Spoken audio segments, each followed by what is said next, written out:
Welcome back to our channel Soumya recipe corner. ಸಂಜೆ ಟೈಮ್ಗೆ tea ಒಟ್ಟಿಗೆ ನೀವೇನಾದ್ರೂ ಹೆಲ್ತಿಯಾಗಿ ಸ್ನ್ಯಾಕ್ಸ್ ತಿನ್ನಬೇಕು ಅಂತ ಯೋಚನೆ ಮಾಡ್ತಾಯಿದ್ರೆ ಖಂಡಿತವಾಗ್ಲೂ ಈ ರೆಸಿಪಿನ ಟ್ರೈ ಮಾಡಿ. ರವೆಯಿಂದ ಮಾಡುವಂತಹ ವಡ ಇದು ತುಂಬಾ ಕ್ರಿಸ್ಪಿಯಾಗಿ ತುಂಬ ಟೇಸ್ಟಿಯಾಗಿ ಬರುತ್ತೆ. ಮಾಡೋದು ಕೂಡ ತುಂಬಾ ಈಸಿಯಾಗಿ ಮಾಡ್ಕೊಬೋದು.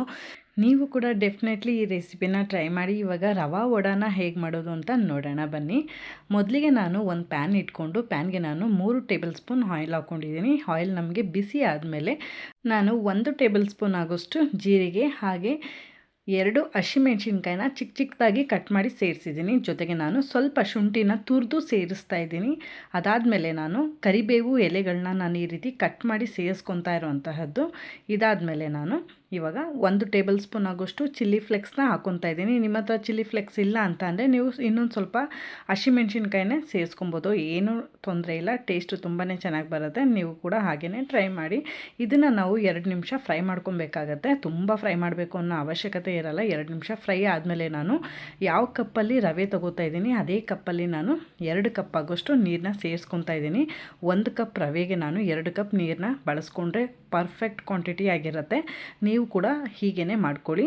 ಇದು ನಾವು ಕುದಿಯೋದಕ್ಕೆ ಬಿಡಬೇಕಾಗುತ್ತೆ. ಕುದಿಬೇಕಾದ್ರೇ ನಾನು ಇದಕ್ಕೆ ಸ್ವಲ್ಪ ಉಪ್ಪು ಮತ್ತು ಕೊತ್ತಂಬರಿ ಸೊಪ್ಪನ್ನು ಕೂಡ ನಾನು ಈ ಟೈಮಲ್ಲಿ ಸೇರಿಸ್ಕೊತಾ ಇದ್ದೀನಿ. ಸೇರಿಸ್ಕೊಂಡು ಇದನ್ನು ನಾವು ಚೆನ್ನಾಗಿ ಕುದಿಯೋದಕ್ಕೆ ಬಿಡೋಣ. ಇವಾಗ ಕುದಿಯೋಕ್ಕೆ ಶುರುವಾಗಿದೆ ನೋಡಿ. ಈ ಟೈಮಲ್ಲಿ ರವೆನ ನಾನು ಹುರ್ಕೊಂಡಿಲ್ಲ, ಡೈರೆಕ್ಟಾಗಿ ನಾವು ಏನು ರಾ ರವೆ ಇರುತ್ತೆ ನೋಡಿ ಅದನ್ನೇ ನಾನು ಸೇರಿಸ್ತಾ ಇದ್ದೀನಿ.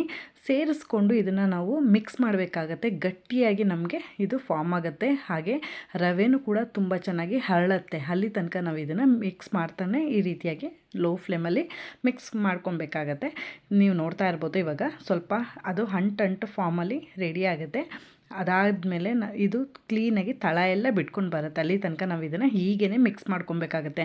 ಮುಚ್ಚಿಟ್ಟು ಬೇಯಿಸ್ಕೊಬೇಕು ಅನ್ನೋಂಥ ಅವಶ್ಯಕತೆ ಏನಿರಲ್ಲ. ನೀವು ಹಾಗೇ ಡೈರೆಕ್ಟಾಗಿ ಇದನ್ನು 2ರಿಂದ 3 ನಿಮಿಷಗಳ ಕಾಲ ಮಿಕ್ಸ್ ಮಾಡಿಕೊಂಡ್ರೆ ತುಂಬ ಚೆನ್ನಾಗಿ ನಮಗೆ ಪ್ಯಾನ್ ಅಂಟ್ಕೊಳ್ದಾಗೆ ಈ ರವೆ ಎಲ್ಲ ಕೂಡ ಕ್ಲೀನಾಗಿ ಈ ರೀತಿಯಾಗಿ ಫಾರ್ಮ್ ಆಗುತ್ತೆ.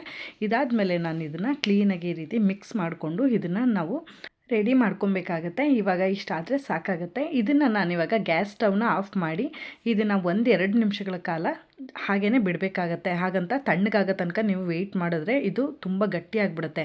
ಅದಕ್ಕೋಸ್ಕರ ನೀವು 1-2 ನಿಮಿಷಗಳ ಕಾಲ ಅಂದರೆ ಬೆಚ್ಚಗಾಗೋ ತನಕ ನೀವು ಇದನ್ನು ವೆಯ್ಟ್ ಮಾಡಿ. ಅಥವಾ ನಿಮ್ಮ ಕೈಲಿ ಆಗುತ್ತೆ ಅಂತ ಅಂದರೆ ಖಂಡಿತವಾಗ್ಲೂ ಬಿಸಿಲೇ ಇದನ್ನು ಕ್ಲೀನಾಗಿ ಈ ರೀತಿಯಾಗಿ ಎಲ್ಲ ಮೃದುವಾಗಿ ಇದನ್ನು ಸಾಫ್ಟಾಗಿ ಈ ರೀತಿ ನಾದ್ಕೊಬೇಕಾಗತ್ತೆ. ಚೆನ್ನಾಗಿ ಇದನ್ನು ನಾವು ಈ ರೀತಿಯಾಗಿ ಮಾಡ್ಕೊಳ್ಳೋದ್ರಿಂದ ನಮಗೆ ಇದು ತುಂಬ ಚೆನ್ನಾಗಿ ಅದನ್ನು ಉಂಡೆ ಕಟ್ಕೊಬೋದು. ಹಾಗೆ ನಮಗೆ ರವೆ ಅದು ಶೇಪ್ನು ಕೂಡ ನಾವು ವಡೆ ಶೇಪ್ಗೆ ಇದನ್ನು ಬರಲಿಕ್ಕೆ ತುಂಬ ಚೆನ್ನಾಗಿ ಬರುತ್ತೆ. ಅದಕ್ಕೋಸ್ಕರ ಇದನ್ನು ಚೆನ್ನಾಗಿ ನೀವು ನಾದ್ಕೊಬೇಕಾಗತ್ತೆ. ಫಸ್ಟಿಗೆ ನಾದ್ಕೊಂಡು ನಿಮಗೆ ಯಾವ ಸೈಜಿಗೆ ಬೇಕಾಗುತ್ತೆ ಆ ಸೈಜ್ಗೆ ಇದನ್ನು ಉಂಡೆಗಳಾಗಿ ನೀವು ಮಾಡಿಕೊಂಡು ಮಧ್ಯದಲ್ಲಿ ಈ ರೀತಿ ಒಂದು ಹೋಲ್ ಮಾಡಿಕೊಂಡ್ರೆ ನಮಗೆ ಇದು ಪರ್ಫೆಕ್ಟಾಗಿ ತೂತು ಒಡೆ ರೀತಿಯಾಗಿ ನಮಗೆ ಇದು ರೆಡಿ ಆಗುತ್ತೆ. ನೀವು ಸಣ್ಣಕ್ಕೆ ಬೇಕಂದರೆ ಸಣ್ಣಕ್ಕೆ ಮಾಡ್ಕೊಬೋದು, ಇಲ್ಲ ದೊಡ್ಡದಾಗಿ ಬೇಕು ಅಂದರೆ ದೊಡ್ಡದಾಗೂ ಕೂಡ ನೀವು ಮಾಡ್ಕೊಬೋದು. ಇವಾಗ ನಾನು ಎಲ್ಲವೂ ರವೆನ ಈ ರೀತಿಯಾಗಿ ರೆಡಿ ಮಾಡಿ ಇಟ್ಕೊಂಡಿದ್ದೀನಿ. ನೀವು ಫಸ್ಟಿಗೆ ಎಲ್ಲನೂ ಕೂಡ ರೆಡಿ ಮಾಡಿ ಇಟ್ಕೊಂಡ್ಬಿಡಿ. ಆಮೇಲೆ ಇದನ್ನು ಚೆನ್ನಾಗಿ ಕಾದಿರೋ ಎಣ್ಣೆಯಲ್ಲಿ ನೀವು ಕರೆದ್ರೆ ತುಂಬ ಚೆನ್ನಾಗಿ ಬರುತ್ತೆ. ಅದಕ್ಕೋಸ್ಕರ ನೀವು ಫಸ್ಟಿಗೆ ಇದನ್ನು ಈ ರೀತಿಯಾಗಿ ರೆಡಿ ಮಾಡಿ ಇಟ್ಕೊಬೇಕಾಗತ್ತೆ. ಇವಾಗ ನಾನು ಇನ್ನೊಂದು ಪ್ಯಾನಲ್ಲಿ ಸ್ವಲ್ಪ ಆಯಿಲ್ನ ಹಾಕ್ಕೊಂಡು ಚೆನ್ನಾಗಿ ಅದು ಬಿಸಿ ಆಗೋ ತನಕ ಈ ರೀತಿಯಾಗಿ ವೆಯ್ಟ್ ಮಾಡಬೇಕಾಗತ್ತೆ. ಬಿಸಿ ಎಲ್ಲ ಆದಮೇಲೆ ನಾವು ಒಂದೊಂದನ್ನೇ ಈ ರೀತಿಯಾಗಿ ರವೆ ಏನು ರೆಡಿ ಮಾಡಿ ಇಟ್ಕೊಂಡಿರ್ತೀವಿ ನೋಡಿ ವಡೆಗಳನ್ನ, ಅದನ್ನು ನಾವು ಈ ರೀತಿಯಾಗಿ ಕ್ಲೀನಾಗಿ ಬಿಟ್ಟು ಇದನ್ನು 5-10 ನಿಮಿಷಗಳ ಕಾಲ ಇದನ್ನು ಕಲರ್ ಚೇಂಜ್ ಆಗೋ ತನಕ ನೀವು ಇದನ್ನು ಈ ಎಣ್ಣೆಲಿ ಇದನ್ನು ಫ್ರೈ ಮಾಡಬೇಕಾಗತ್ತೆ. ಹಾಗೆಯೇ ಇದನ್ನು ನೀವು ಚೆನ್ನಾಗಿ ನಾದ್ಕೊಂಡು ಪರ್ಫೆಕ್ಟಾಗಿ ಕನ್ಸಿಸ್ಟೆನ್ಸಿ ಬಂದರೆ ರವೆ ಇದು ನಮಗೆ ಆಯಿಲಲ್ಲಿ ಒಂದು ಚೂರು ಕೂಡ ಬಿಟ್ಕೊಳ್ಳಲ್ಲ. ಈ ರೀತಿಯಾಗಿಯೇ ಬರುತ್ತೆ ನೋಡಿ. ಇದನ್ನೇನಾದರೂ ನೀವು ಸ್ವಲ್ಪ ತೆಳ್ಳಗೆ ಮಾಡ್ಕೊಳ್ಳೋದು ಹಾಗೆ ಚೆನ್ನಾಗಿ ನಾದಿಲ್ಲ ಅಂತ ಹೇಳಿದ್ರೆ ಇದು ನಮಗೆ ಬಿಟ್ಕೊಳ್ಳೋ ಚಾನ್ಸಸ್ ಇರುತ್ತೆ. ಅದಕ್ಕೋಸ್ಕರ ತುಂಬ ಚೆನ್ನಾಗಿ ಇದನ್ನು ನೀವು ನಾದ್ಕೊಬೇಕಾಗತ್ತೆ.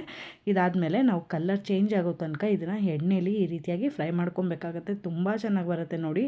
ಇದಕ್ಕೆ ನೀವು ಚಟ್ನಿ ಕೂಡ ನೀವು ಮಾಡ್ಕೊಬೋದು. ಕಾಯಿ ಚಟ್ನಿ ಅಥವಾ ಕಡಲೆ ಬೀಜದಿಂದ ಚಟ್ನಿ ಮಾಡಿಕೊಂಡ್ರೆ ತುಂಬಾ ಚೆನ್ನಾಗಿ ಬರುತ್ತೆ. ಇದನ್ನು ನಾವು ಟೀ ಕಾಫಿ ಒಟ್ಟಿಗೆ ಸಂಜೆ ಈವ್ನಿಂಗ್ ಟೈಮಲ್ಲಿ ಸ್ನ್ಯಾಕ್ಸ್ ಆಗಿ ನಾವು ಯೂಸ್ ಮಾಡ್ಬೋದು. ಮಕ್ಕಳಿಗೂ ತುಂಬ ಇಷ್ಟ ಆಗುತ್ತೆ. ನೀವು ಕೂಡ ಡೆಫಿನೆಟ್ಲಿ ಈ ರೆಸಿಪಿನ ಒಂದ್ಸರಿ ಟ್ರೈ ಮಾಡಿ. ತುಂಬಾ ಚೆನ್ನಾಗಿ ಬರುತ್ತೆ. ತುಂಬ ವಡೆ ಮಾತ್ರ ಗರಿ ಗರಿಯಾಗಿ ಬರುತ್ತೆ. ನಾನು ಹೇಳಿರೋಂಥ ಮೆಥಡಲ್ಲಿ ನೀವು ಇದನ್ನು ಟ್ರೈ ಮಾಡಿ. ಆವಾಗ ತುಂಬಾ ಗರಿ ಗರಿಯಾದ ವಡೆಗಳು ಈ ರೀತಿಯಾಗಿ ರೆಡಿ ಆಗುತ್ತೆ. ಇವಾಗ ನೀವೇ ನೋಡ್ತಾ ಇರ್ಬೋದು ಎಷ್ಟು ಚೆನ್ನಾಗಿ ಬಂದಿದೆ ಅಂತ ಹೇಳಿ. ನೀವು ಕೂಡ ಈ ರೆಸಿಪಿನ ಮನೇಲಿ ಒಂದ್ಸರಿ ಟ್ರೈ ಮಾಡಿ. ಟ್ರೈ ಮಾಡಿದ್ಮೇಲೆ ರೆಸಿಪಿ ಹೇಗೆ ಬಂತು ಅಂತ ನನಗೆ ತಪ್ಪದೆ ಕಾಮೆಂಟ್ ಮಾಡಿ ತಿಳಿಸಿ, ಓಕೆನಾ? ಇದೇ ರೀತಿಯಾದ ಇಂಟ್ರೆಸ್ಟಿಂಗ್ ಆಗಿರುವಂಥ ಸಿಂಪಲ್ ರೆಸಿಪಿ ಹಾಗೆ ಟೇಸ್ಟಿ ರೆಸಿಪಿಗೋಸ್ಕರ ನನ್ನ ಚಾನಲ್ನ ಫಾಲೋ ಮಾಡೋದು ಮರಿಬೇಡಿ. ಹಾಗೆ ಸಬ್ಸ್ಕ್ರೈಬ್ ಮಾಡ್ಕೊಂಡಿಲ್ಲ ಅಂದರೆ ಖಂಡಿತವಾಗ್ಲೂ ಸಬ್ಸ್ಕ್ರೈಬ್ ಮಾಡ್ಕೊಂಡು ನೋಡಿ. ನೋಟಿಫಿಕೇಷನ್ ಆನ್ ಮಾಡ್ಕೊಳ್ಳೋದ್ರಿಂದ ನಾನು ಹಾಕೋ ಪ್ರತಿ ವಿಡಿಯೋನೂ ಕೂಡ ನೀವು ಮಿಸ್ ಮಾಡದೆ ನೋಡ್ಬೋದು ಅಂತ ಹೇಳ್ತಾ ಮುಂದಿನ ರೆಸಿಪಿಯೊಂದಿಗೆ ಸಿಗೋಣ. ಅಲ್ಲಿವರೆಗೂ ನನ್ನ ಪ್ರೀವಿಯಸ್ ವೀಡಿಯೋನ ಚೆಕ್ಔಟ್ ಮಾಡ್ತಾಯಿರಿ. Thank you so much for watching this video. Stay tune.